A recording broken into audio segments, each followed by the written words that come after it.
Being the eldest son means you get everything right. Everyone was stunned by my brother-in-law's wife's comment. She had always insisted that being the eldest son was important, but this was too much. Just as I was about to reply, my brother-in-law spoke up. My name is Sophia. I'm a 32-year-old working housewife. I got married to my husband Owen just last year. We've known each other since elementary school, but our relationship was far from expected. We'd usually argue whenever we met, but during our college years, he confessed his feelings to me. Embarrassed, he scratched his cheek as I looked at him in surprise. I initially turned him down, but from that point on, I started thinking about him more. Half a year later, I was the one confessing to him. We dated for about 5 years. After that, we went to tell his parents about our marriage. I was warmly welcomed. You must be Sophia. Owen has told me so much about you. It's such a pleasure to finally meet you today. Owen told me you're his first love. We're so happy to have someone like you as a part of our family. Well, I was pleased to hear this from my parents-in-law. Owen looked flustered next to me. His secret, the fact that I was his first love, was news to me. The thought made me feel ticklish and happy. I whispered this to Owen, and he turned bright red with embarrassment. The meeting ended on a positive note. Owen has a brother who is already married. We plan to meet them around the end of the year. So, we headed home. A few days later, while we were looking for our new home after the wedding, Owen's phone rang. It was from my mother-in-law. Your dad's been in a car accident. He's in the hospital with a leg injury. The doctor says there might be lasting effects. Can you come? Hearing this, Owen and I rushed to the hospital. Mother-in-law was sitting alone on a chair in the hallway. Mom, how's Dad? Was this about lasting effects? Oh, and you too, Sophia. Thank you for coming. Your father apparently shielded a child who ran into the street and was hit by a motorcycle. I hugged my trembling mother-in-law, not knowing what else to do. Shortly after, the doctor emerged from the treatment room. His life isn't in danger, but he broke his femur. Given his age, even with rehab, we can't guarantee he'll be able to walk again. You should prepare yourselves for that possibility. We were all at a loss for words. My father-in-law is an active man, even in his 60s. He's passionate about his hobbies, playing basketball, volleyball, and skiing. The thought of him unable to do any of this was devastating. My mother-in-law looked completely disheartened. However, when my father-in-law woke up, he was different. When we told him about his leg, he just laughed it off. If my legs help save a child, then it's all worth it. I might not lose the ability to walk completely. Even if I do, I'll face it then. I can still compete in a wheelchair, you know. I'm just glad to be alive. I swear you're one of a kind, but you're right. It's a blessing. You're alive. My mother-in-law's face softened, filling the hospital room with laughter. Just then, the door swung open and a flamboyantly dressed woman walked in. Behind her, a man with 3 children also entered the room. Seeing my father-in-law, the man sighed in relief. Dad, I'm glad you're okay, but at your age, you should be more careful. Oh, Benjamin, you came, and you brought Emily too, thank you. The man called Benjamin was my brother-in-law. My husband resembles my mother-in-law, but my brother-in-law looks more like his father. When he noticed us, he nodded and introduced his children. And you must be Sophia, right? Thanks for marrying my little brother. I'm his older brother, Benjamin. This is my wife, Emily, and these are our kids. Say hi, everyone. The children greeted us one by one. I returned their greeting, and the atmosphere in the room turned pleasant, except for one person who looked unhappy. Emily, my sister-in-law. I'm glad you're safe, father-in-law, but you can't use your leg anymore, right? We can't take care of you. We have kids, so living together is out of the question. You're not going to impose on us just because he's your eldest son, are you? Nervously fidgeting with her freshly painted bright red nails, my sister-in-law Emily casually dropped her bombshell. The room's relaxed atmosphere instantly charged with tension. Look, Emily, don't worry about it. I have no plans to live with you guys. I'm doing fine, and we will go to a facility when the time comes. But wait, won't they charge us for that because, we're the oldest son's family? We also have the kids' education to think about, right, Benjamin? At Emily's rude comment, Even my brother-in-law Benjamin seemed at a loss, nodding uncomfortably. My mother-in-law was visibly shaking with anger. I glanced at my husband and then spoke up. "Hi, Emily. Nice to meet you. I'm Sophia, Owen's wife. Let me handle the situation with my mother-in-law. I mostly work from home, so if she stays with us, caregiving won't be an issue.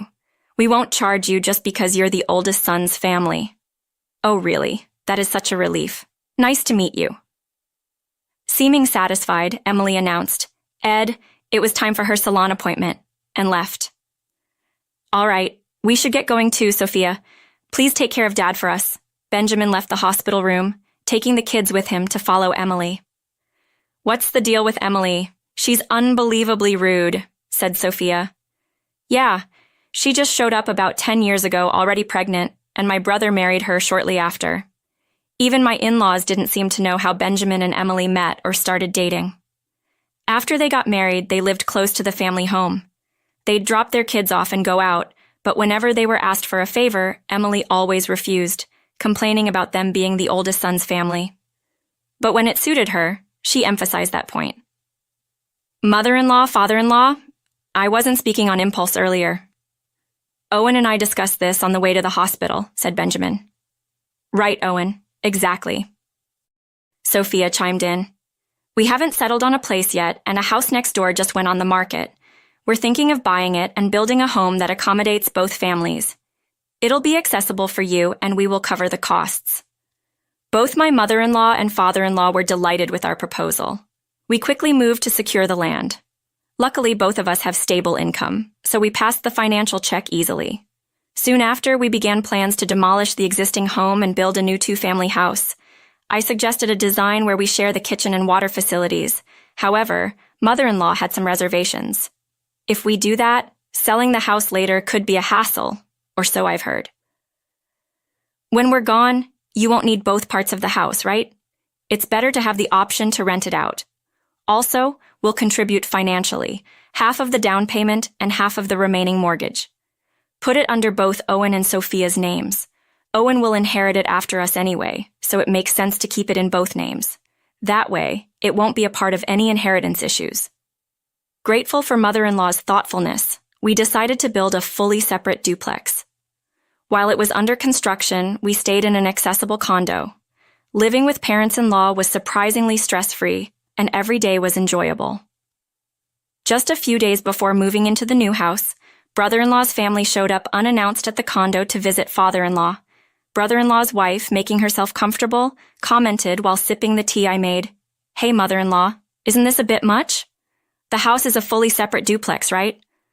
I've considered the same thing, replied mother-in-law. What are you talking about? Sophia and Owen are building this for us. We have no plans to live with you now or in the future. You can't handle caregiving tests anyway, so don't worry about it. Mother-in-law's explanation didn't seem to satisfy brother-in-law's wife, not hiding her dissatisfaction. Brother-in-law's wife started voicing her thoughts. Look, in the end, Benjamin will inherit the family home, right? Then it's obviously better if we live there from the start. 5 bedrooms for just Owen and Sophia is excessive. We have 3 kids, and it would be just right for us. Our current place is too cramped, so it'd be a big help, right? So we'll take the left side, and mother-in-law can have the right side. Bye-bye the left side. Brother-in-law's wife meant the part we were supposed to live in.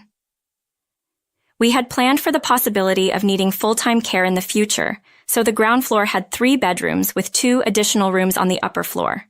The ground floor was for guests and father-in-law, and we had all agreed on this layout. Yet brother-in-law's wife assumed that they would use it. So if you're going to live there, you'll cover all the construction costs, right? And you'll also handle the caregiving. That was our plan when we built the place, said Benjamin. What are you saying? All of you are supposed to be on the right side, right? If caregiving is involved, cohabitation is essential. We're already living harmoniously, right? Then just keep it that way. We won't have to pay anything. Emily just continued dreaming aloud in her dream world. Her family saves on rent and lives in a spacious home, happy as can be. For the in-laws and us, caregiving becomes easier, and we get to see brother-in-law's wife's children regularly, making everyone happy, in her head. We owe it to my sister-in-law who made the win-win proposal. My father-in-law had been silently listening the whole time, but he now instructed my mother-in-law to retrieve something from a drawer. Following his instructions, my mother-in-law pulled out a thick envelope and a single sheet of paper. In this envelope is $500,000. This is for you both. In return, never contact us again. Benjamin signed this document. Our entire inheritance will go to Owen. Everyone absorbing my father-in-law's words. My brother-in-law looked shocked. My mother-in-law seemed to have been aware of this plan all along. The room fell silent for a moment. My sister-in-law wasn't one to back down easily, but he's the eldest son. Doesn't the eldest son get everything? Everyone was stunned at her audacity. She always insisted that the eldest son was the most important, but this was too much. Just as I was about to retort, my brother-in-law cut in. Enough is enough. Not just with my parents, but also with my brother and his wife. I can't go on with you anymore. Let's divorce, Dad. Will this signature do for renouncing the inheritance? And I don't need the $500,000, but please don't cut us off. The kids love you guys. At brother-in-law's words, father-in-law nodded in agreement. Mother-in-law, with tears in her eyes, seemed to be okay with it too. For a moment, my sister-in-law looked dumbfounded. But she soon regained her composure and started shouting, "Who do you think you are? Fine, let's get a divorce. You'll pay me alimony in court." "What are you talking about? You're the one who will have to pay alimony," my brother-in-law said, pulling out an envelope from a large bag. It contained a photo showing my sister-in-law arm in arm, with another man entering a hotel. Her face turned pale at the sight of it. He continued unfazed. "I knew you were cheating for a while now. When I looked into it for the divorce settlement, I was shocked. Your affair partner didn't even know you were married, even had an engagement going. He's really angry, planning to claim compensation in the divorce trial." "What? You're ruining my new start." "What? Everyone just enjoys bashing me. I won't forgive ruining my engagement." Facing his wife's sudden anger, brother-in-law handed her the divorce papers. "If you give me custody and our savings, I don't need alimony or child support. I'm sick of your cheating and your spending. Please, just divorce me. If you're that desperate for a divorce, fine, but don't come crawling back to apologize later. Live with your regret." With that, my brother-in-law's wife signed the divorce papers and left the house. Dad, Mom, Sophia, and Owen too. I'm truly sorry for all the trouble caused by not stopping Emily. My husband comforted his apologetic brother and looked at father-in-law. We love our grandchildren too. We plan to help out with the kids.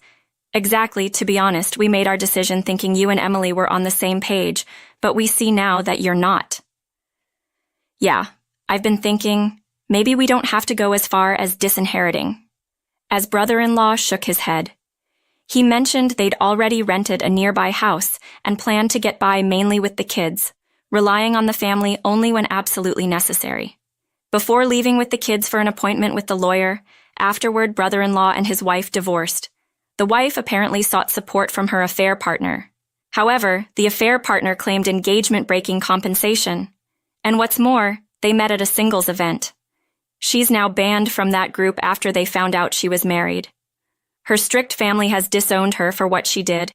She came to plead with brother-in-law one more time, but the parents-in-law refused to tell her where he moved. She trudged back home alone. My brother-in-law is doing well, starting anew with his kids. It turns out his wife wasn't much of a homemaker, but he and the kids have been managing the household just fine on their own.